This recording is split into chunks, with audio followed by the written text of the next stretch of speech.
আচ্ছা, মানুষের চাওয়া পাওয়া কি শেষ আছে? দুনিয়াতেও শেষ হবে না, জান্নাতে যাওয়ার পরও শেষ হবে না। না পাওয়ার কষ্ট আর হারিয়ে ফেলার ভয় নিয়ে রোজ ভালো থাকার জন্য যুদ্ধ করে যেতে হয়। পৃথিবীতে কেউ সুখী নয়, সবারই কিছু না কিছু দুঃখ, কষ্ট, একান্ত ব্যক্তিগত আফসোস রয়েছে। যিনি কুড়ে ঘরে থাকেন তিনিও সুখী নন, আবার যিনি বিশতলা বিল্ডিং এর উপরে থাকেন তিনিও সুখী নন। দিন শেষে সবাই অসুখী। যে মানুষটা টিনের চালার নিচে থাকে সে মনে করে তার ঘরটা যদি পাকা করা হতো তাহলে তার বাকি জীবনটা ভালো হতো।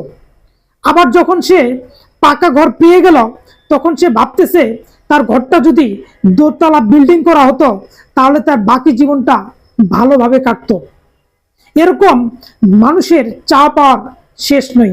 এজন্য মহান সৃষ্টিকর্তা বলেছেন, কবরের মাটি ছাড়া অন্য কিছু মানুষের পেট ভরাট করতে পারবে না, আমৃত্যু রয়ে যাবে।